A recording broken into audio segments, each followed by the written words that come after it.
Well, hello everyone. Welcome to Trading a Smaller Account. My name is Barbara Armstrong. I'm a coach with Charles Schwab and delighted to be joining you this Monday. The Monday of Christmas. I know lots of people are running around getting organized for the holidays.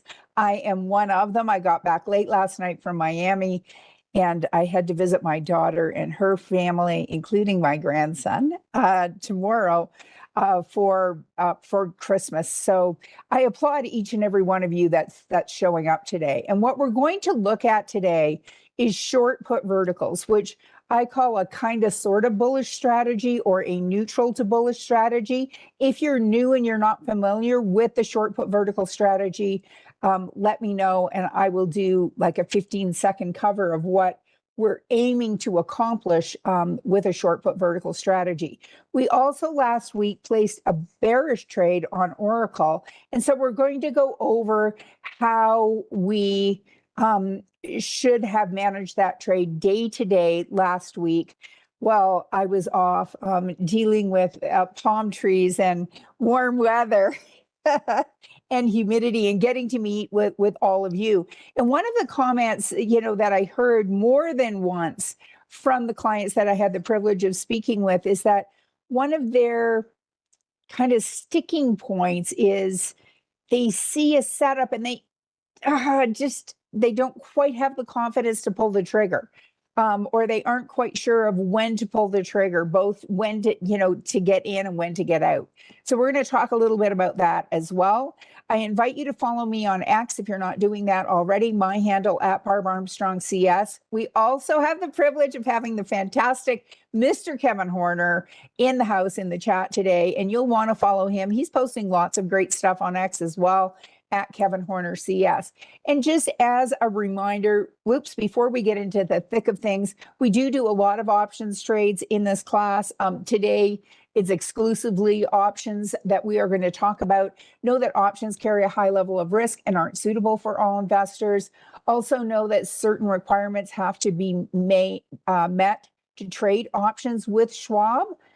So you're going to want to apply for option trading privileges and know that not all will qualify, but you can trade anything that you like in paper money. So I don't want you to trade something to the point where you feel you've achieved mastery and then go to place your first trade in your live account and have it not gone through because you forgot to apply for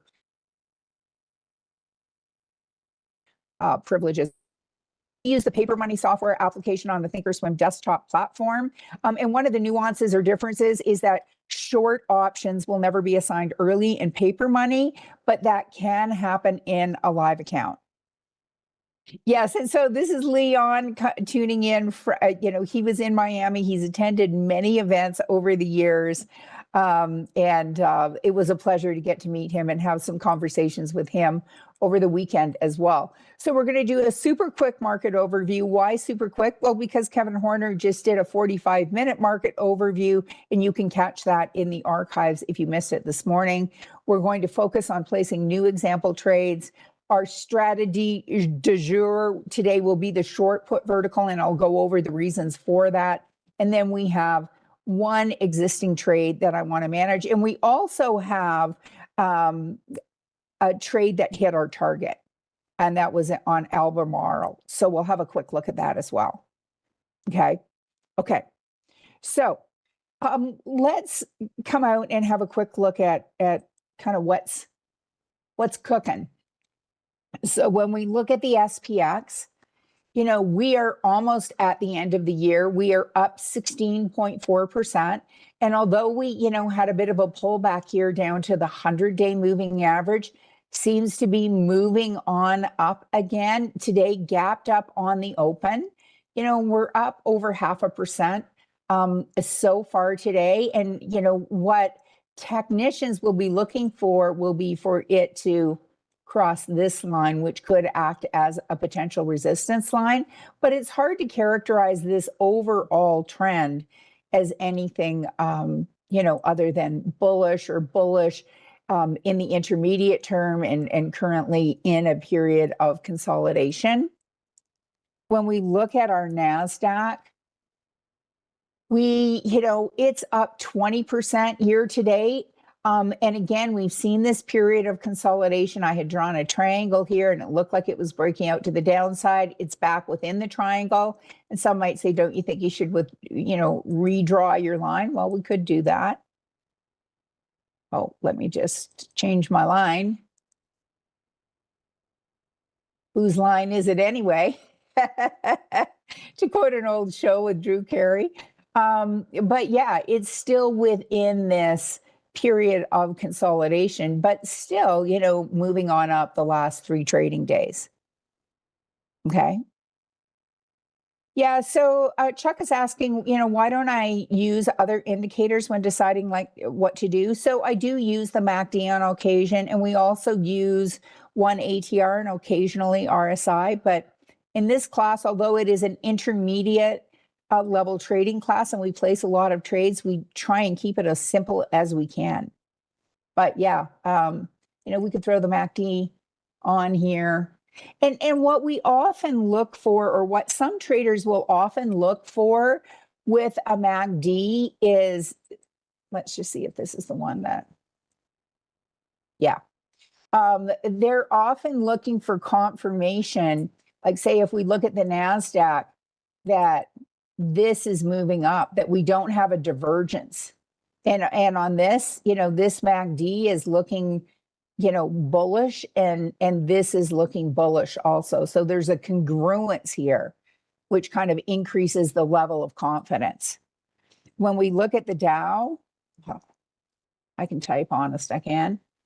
We're within a stone's throw of an all-time high here. So that's looking pretty darn bullish too, isn't it? Index up 13% year to date.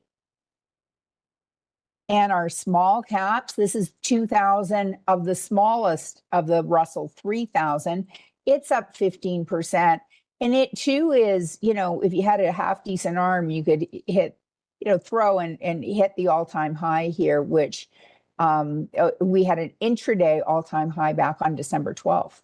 So, not too long ago. And we've had a bit of a potential resistance level here. And today it's breaking through it with gusto, up like 1.6% today. So that's pretty bullish, I would say, if one wanted to say. And, are we surprised that the VIX is falling? In fact, at 14, if we kind of back the truck up a little bit and we look at a year-to-date number, this is at the very low end of where this index has traded all year. The low for the year is 1412 and we're at 1448.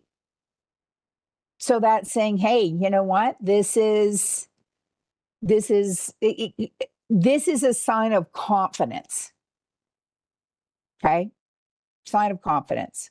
All righty, Aphrodite. So let's go and look at the third trade that hit our target, and that was Albemarle. So on this day, if we kind of zone in, we placed 3 trades and we wanted to compare them. So one, we did a long call vertical, and we got out of that relatively quickly. We also, on this day, we said, you know what, we're going to do just a swing trade up to the previous high. And we bought stock and did a swing trade. And then we also on this said, hey, if we came from here back to here, what would our target be? And we established a fib target. And if you want to see the logic behind all of this, you can go back to that class on December 8th. And it hit our fib target on Friday of 147. So I've already reviewed the other 2, but if we come to the monitor tab and we come to Albemarle, ALB, I always feel like I have a mouthful of marbles when I'm trying to say Albemarle. So here you can see, here was our long call vertical. We placed all 3 trades, so 2 stock trades.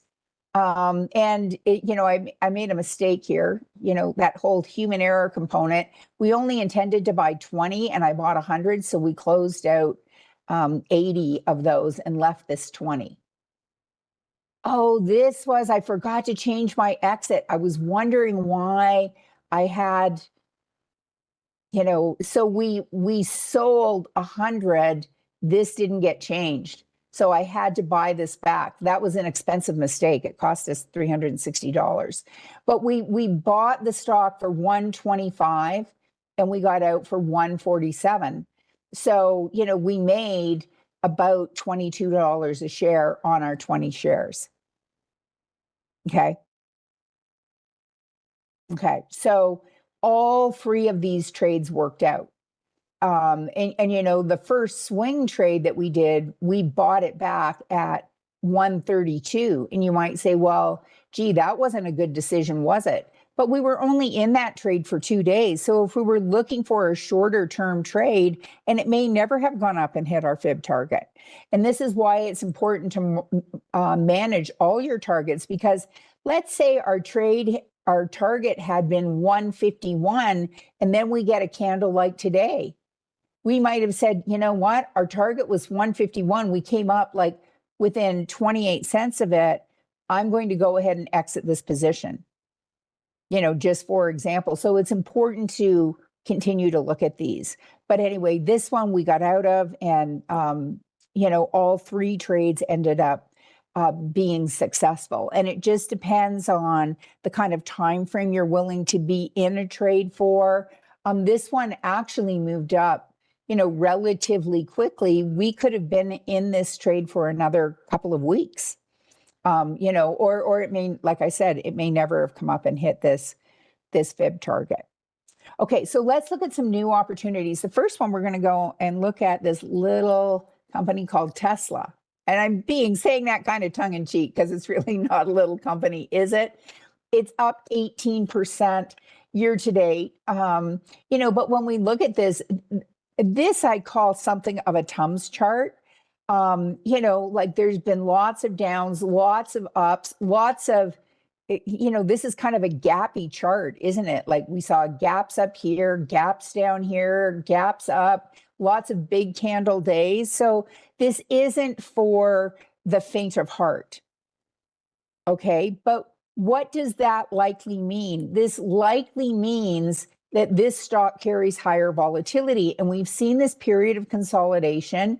We had this bit of a V pattern. We've seen it come up to this resistance level a couple of times, and then it broke through.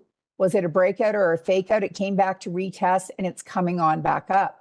So could we come here and say, well, even if it decides to continue consolidating, if I sell the 470, if I believe that it will stay above this 470-ish level, I could make some money even if it doesn't go up dramatically. If it goes up dramatically, then I have the opportunity, to perhaps be in the trade a shorter period of time. And if it comes down below my strikes and it turns out that we were not right, then we're defining our risk by doing a short put vertical, because we can't afford to buy, if we sold a put and it were put to us, that's a 46, or if we sell the 47, if I just make this 470, that would be a $47,000 position. We don't have $47,000 in the account. Okay, so let's come to the trade tab. It's currently trading at 494. So if we came and we looked at this and we come out to January, that's 25 days, and we come down to the 470. Well, does this trade 1 million shares a day or more? If we look at our example trading plan, yes, we're at 50 million already, and we're still early in the trading day. We have over 1,100 contracts traded today. That's volume. Open interest means over 3,600 contracts traded. The probability of it being in the money is 35%. That's based on, a mathematical calculation and where the stock is trading, compared to, our strike, et cetera. The volatility is high. So that means, the premiums might be a little higher, even though volatility in the market overall is lower. So we get, 82 cents on this. And what do we want as a minimum? Well, we want to get a minimum 25% return on our risk if we're in it for 25 days. That is part of our example trading plan. which means 50 cents. Why do I say that? Well, we have a 250 wide strike. So if we got 50 cents and we divide that by the $2 of risk, because we're risking 250 if it was 50 cents, divided by 2, that's a 25% return. Well, we're looking at getting 82 cents. So if I look at 82 divided by 250 minus 82, which is $1.68, divided, 82 divided by $1.68, that's a potential return of 40, almost 49%.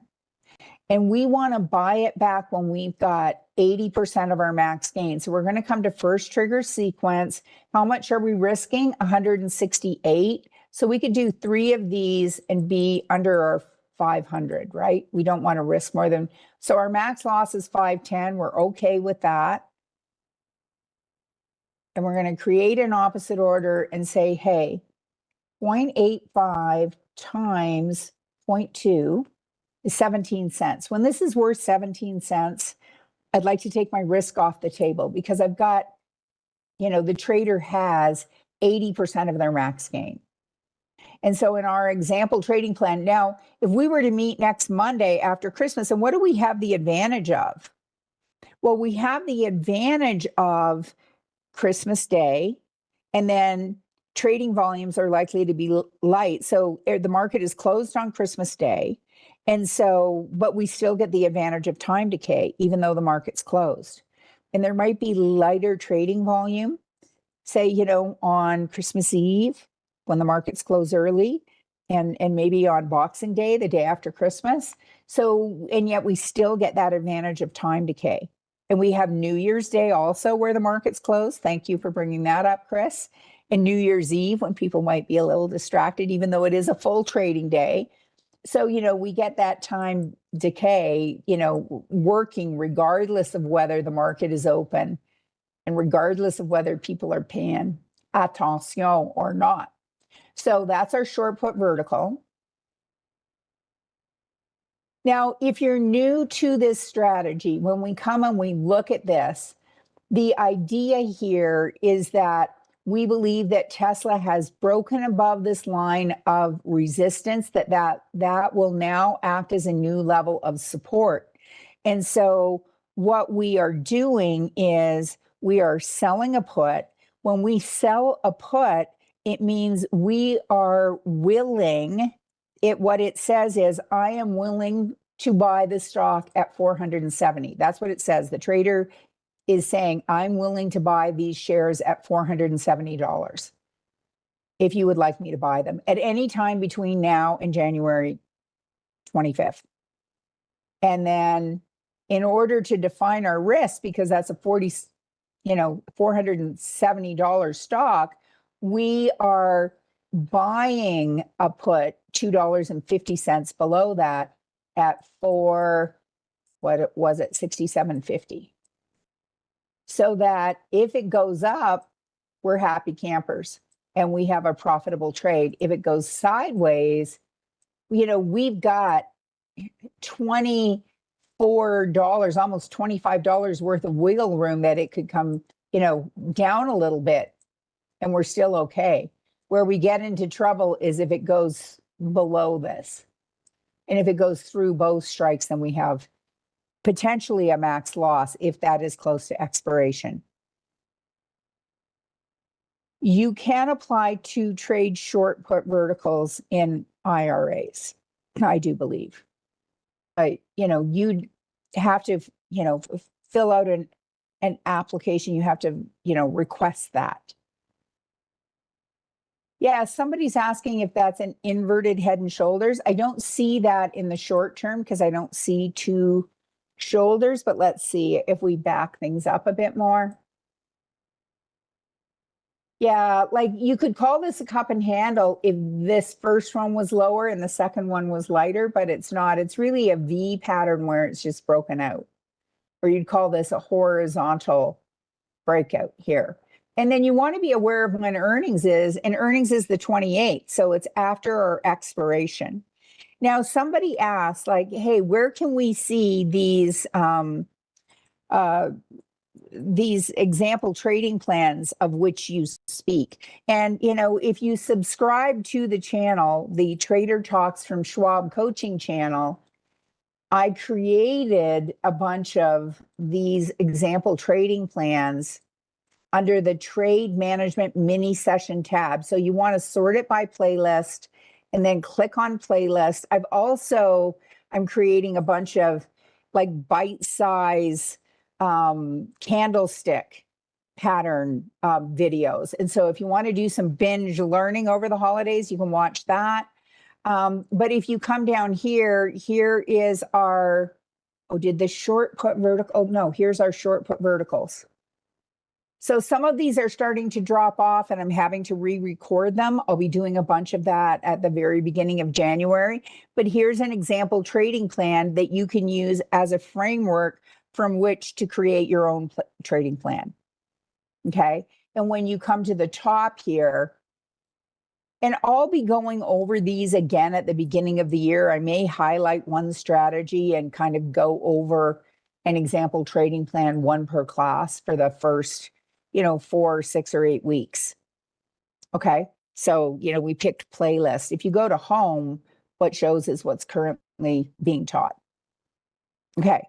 So back to our regular programming here. So that's Tesla. And if you want to see that on the chart, I click edit and then I just put in here short put vertical 470, 467.50. So I know where my strikes are and the expiration is January 25th. Okay. And we're going to say show that on the right. So now I can see on the chart when I'm doing my daily trade review, it's like, okay, I want Tesla. My expectation is that Tesla is going to stay above 470. Okay, let's go look at another one. So Apple. So if we look at Apple, I mean, now this is not a Tums chart really, is it? Like at least over the last 6 months, like this is a stock, it's only up 8% year to date. So it's been underperforming the major indices, but it's just kind of been like the last 6 months moseying on up the hill. And if we kind of look at this in the last 6 months, it is up. Oh, why is that? Okay, I'll have to come from here. So it's up 36%. So the last 6 months, it's been pretty darn strong, hasn't it? And it's come back down to the 30-day moving average. It's hovering just underneath it, but it's been holding. And so could we, sell a short put vertical, maybe around that 270 mark, just below it? What would that look like? And if you want to see things on the chart, we can come here to 270. Or we could even, could we get enough premium at 265 to come down here, being more conservative? So if we sell the 270, we'll get more money, but at 265, the probability is higher of success. And then if we come and we look at earnings, is it after our intended expiration? And you can see I had drawn lines on the MACD here that said, ooh, is this waning? But what have we seen lately? These are kind of looking a little more encouraging. But still, the MACD is saying buyer sentiment isn't, as strong as we saw on the last chart, right? Right. And this is just another tool that we can use. And in spite of this stock has seemed to just continue on up the hill. But this might be a reason that a trader might say, well, perhaps I'll take a look at this and I'll do the short put vertical. And because of this, I'll do the short put vertical as opposed to a long call vertical, which is more directional in nature. So let's come out to the trade tab and we can see here. Now, what was NVIDIA? What was our our implied volatility on NVIDIA, or sorry, not NVIDIA, on Tesla, it was 50%. Okay. Now we come to Apple, you know, it's much more of a steady eddy, right? Like we're looking at 20%. You know, so volatility very low. So can we get enough premium? Well, let's see. You know, again, does it trade 1 million shares a day or more? Check. Do we have 20 times the number of contracts we're thinking of trading? Well, yeah. Now these options, why do these say 0? Because they just opened up today after Friday's close. So we'll start seeing more volume. But, you know, here, this 265, the 262.50 still has a 4-cent bid-ask spread. And today alone, we've had 35 contracts traded. So, but if we look at this 265 and the 262.50, we get 56 cents. Does that meet our criteria? Well, you know, at the beginning of the class, we said, well, if we get at least 50, it meets our criteria. So again, how many of these can we do? Well, if we do 3, we're risking just over 500, 582. So we might say, yeah, that's a little close to 600 for my liking. Maybe I only do 2 instead. So we come down here, oops, and we do 2.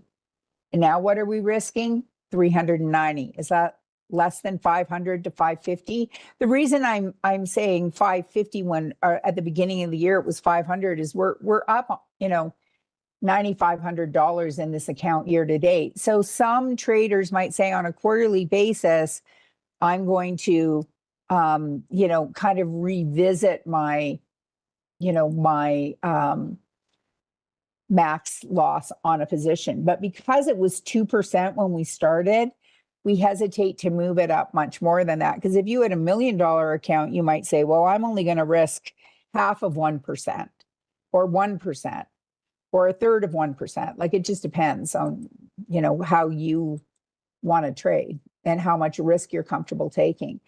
So we're going to look at this. Okay, it's 54 cents. Now, just for kicks, let's look at the 270. So if we did the 270, we get 87 cents. So, you know, how confident are you? So why might we want to come down a bit more? Well, we are still below the 30 and the 10. And so that might, if the 30 and the 10 was sitting right underneath this, we might, you know, be willing to snug this line up a bit more. But as it is, we might just say, yeah, no, I think I'm okay with just leaving this here at the 265 level and being more conservative, because here my delta is 28. My probability of it being in the money is under 30%. So I have a 70% probability of it expiring worthless.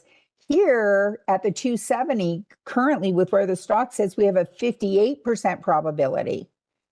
And some traders might say, like, I like the sound of 70% better. You know, so that's why I'm choosing that. So I'm kind of, as we're doing these, I'm kind of trying to go through the conversation that a trader might be having with themselves and helping them decide. Okay. So first trigger sequence, we're going to do 2 of these. We're going to right click anywhere on these 2 pink lines, create an opposite order. And when this is worth about 11 cents, we want to take our risk off the table. Now, some might say, why 80%? Well, why not? Some might want to make it 90% and make that, you know, a 5-cent exit or a 6-cent exit instead. And it's your trading plan. You can do it however you like. This is what we have chosen to do. But again, if we met next Monday and we've already got, you know, 70%, we might say, hey, good enough, especially if we have a hanging man or a candle pattern that indicates that the stock may be pulling back. So we're going to put that in our short put vertical group as well. Okay, let's come and look at Adobe. And the other one I wanted to look at was AVGO. Oh, and now so let's look at AVGO and then we'll go back to Adobe. So we had this huge bullish candle volume wise on Friday. And some might say, well, aren't you concerned? Because when we look here, we've got this divergence. We have a similar low, or just a very slightly lower low than here. And these were kind of pretty uniform. Here, is this concerning? Well, for some traders, that is something that they're going to take into account. But if we're looking at this and saying this support level has held since September, and some might even say, well, if you want to get technical and we extend this to the left, it's really held since it gapped up on earnings, on September 5th. This support level around this 325-ish level has held.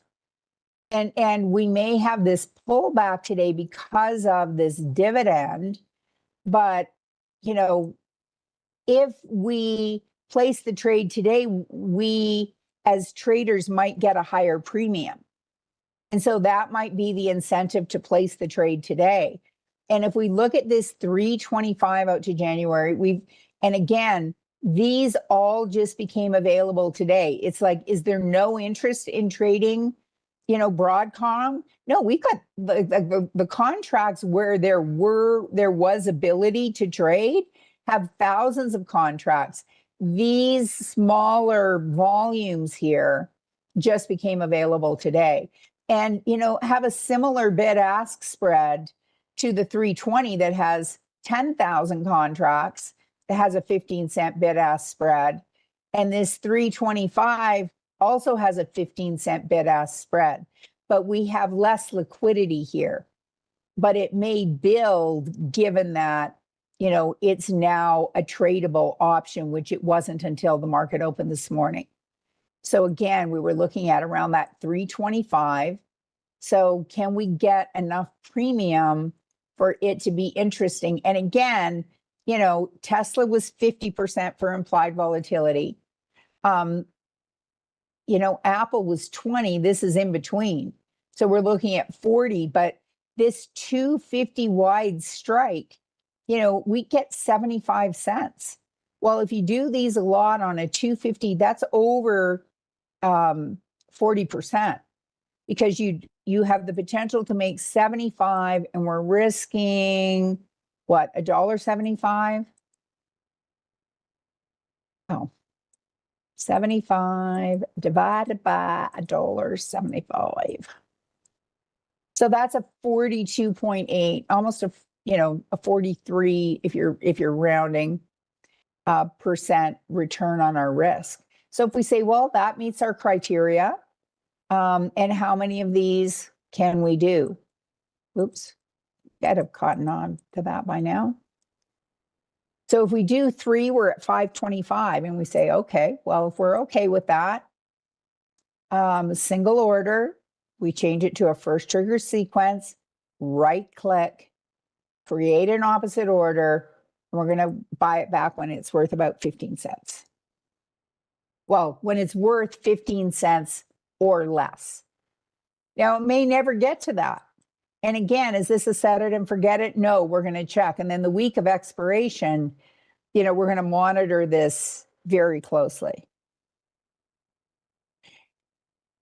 Okay, so somebody is saying, well, we're below the 10 and the 30. Well, when something is consolidating in price, it's going to weave back and forth. And so the reason we consider placing this trade when it's below the 10 and the 30 is because it's come down to a support level that the trader believes will hold. And if we wait until it goes back above this 10 and 30, it will have moved too much for us to be able to sell a short vertical around this 325 mark and get enough premium. And so that is why a trader might consider trading something when it's trading below the 10 and the 30, because it's, and actually here, when we line this up, we are seeing a series of higher highs here and similar lows. And so we're trying to take advantage of the fact that it's bouncing off a support level. But I like your question. It means you're thinking. Yeah. So, like we recently hit a new all-time high here. I think it was an all-time high. Let's go back and look. At least a 3-year high. Look at that, from 54. And this did do a split, but from the equivalent of 54 to 400, like that's an extraordinary increase. Holy smokes, Batman, that's something. Okay, so that's why we would do that. So we're going to go ahead and put that in, put it in our short, put a vertical bucket. Okay. And then the last one, and this is one where I can see, people kind of, squirming in their seats a little. So Adobe is down 20% year to date. Like all the indices are up over 10%. And so like, why might a trader consider placing this trade? Well, let's go look at the news. So, what are the analysts saying? And I'm not saying that the analysts are right, but Citigroup has raised the price target to 387. It's currently trading at 358. BMO raised their price target, not much, but from 400 to 405. It's, that's like up here. Okay. Now KeyBank downgraded. It's like, well, but BMO's raising it, and Citigroup's raising, and Adobe's raising their price target, all within the last couple of weeks. And we're seeing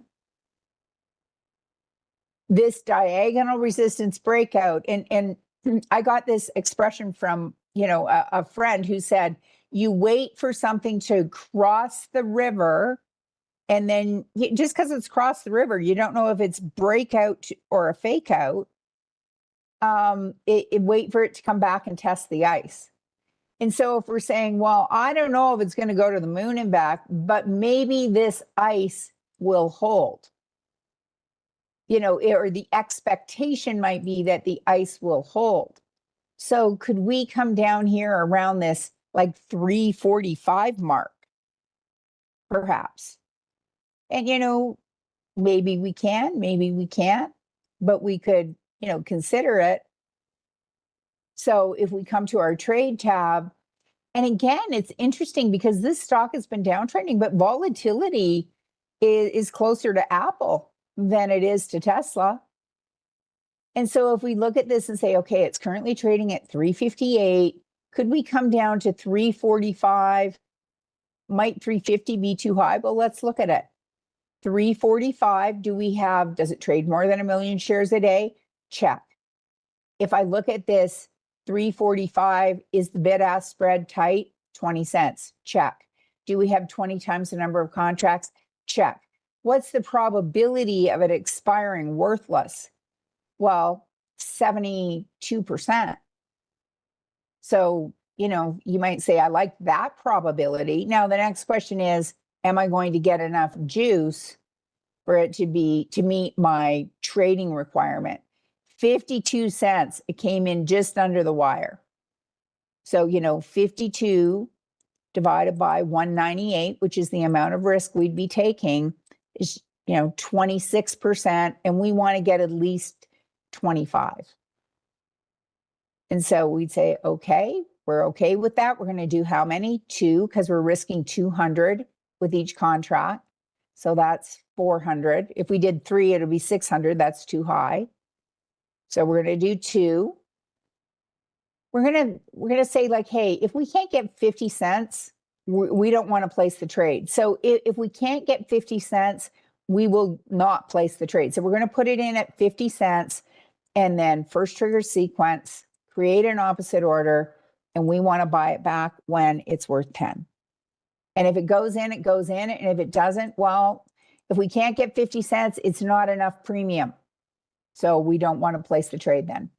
And now it's saying, you know, oh, you'd get 55 cents. It's like, okay, we're good to go.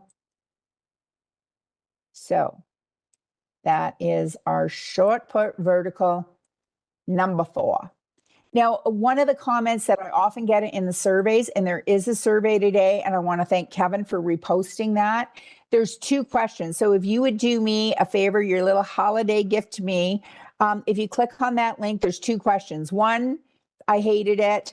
10, I loved it, and I'm going to keep coming back, and everything in between. So there's that range, and you can just click a button. There's also the ability to put in comments. My promise to you is if you fill it out, I'll read each and every comment. We're coming up on a new year. What would you like this class to look like in the new year? You know, so feel free to, weigh in on that. And, you know, what have we done today? And one of the things I get asked often is, will you review the trades we've placed? Well, we did a trade on Tesla. It was short put vertical day. So these were all short put verticals. We did a trade on Tesla, a short put vertical, one on AVGO. We also did one on Apple, and the one on Apple hasn't filled yet. Oh, we wanted 56. They're saying we're only willing to pay 55. So if you see that in your account, you can just come in and say, okay, you know what? 54 will be fine because we want to get it filled. Maybe you're going to head out, do some last minute shopping, or, you know, head off and do some wrapping or something like that. So now we have our position filled there. And then we're still waiting for AVGO to fill or is it Adobe? We're waiting for Adobe to fill. And so if we really wanted, you know, to just get it over with, we could come in here and say, okay, you know what? We take 53. So we're going to leave that, confirm and send our short put vertical. There we go. So we did those 4 trades. Last thing, you know what? We'll review it with the last class, but we had done a trade, a bearish trade on Oracle. And we should have been out of that on Thursday. I will exit that trade today. But if we look at Oracle, which we're now down, you know, we would have saved ourselves a bit of pain. When you do a 1 ATR trade, and I'm going to come in up close and personal, we put this trade on as it was falling. So we put this trade on last Monday, the 15th. So we put it on this day. And with these trades, so it was falling. So when we look back, you know, it was legit. Here was our target. The end of day, this day, we would have put in a target to get out 20 cents above that. And then on this day, when it didn't hit our target, we would have moved the target to 20 cents above that. And then on this day, we would have moved the target to 20 cents above this high. So our target to exit would have been at 184, or sorry, $1 above that, 185.76. And so this day, when it opened at 188, we would have exited the position and we would have saved ourselves some pain. We would have, you know, and with a 1 ATR strategy, it is a daily managed trade. Okay, so we're out of time. I don't have time to go over any more trades. I'm sorry about that. But this one I will exit today, but we should have been out had we been following our rules. We should have been out of that at the market open on Thursday. So I want to thank Kevin for his help in the chat. He always does an awesome job. The guys behind the scenes who help bring this to life, and all of you for continuing to show up. I'm continually impressed. We're now in on our 4th trade on Adobe, our 4th example trades. And guys, have a really wonderful holiday season, celebrating in whichever way you do. Get out there and hug someone you love. Please hit the like button, subscribe to the channel if you haven't done so already. Follow Kevin and I on X, Barbara Armstrong CS and Kevin Horner CS. and make sure you check out those example trades. So thanks, guys. Have a wonderful holiday. I'll see you soon. Bye for now.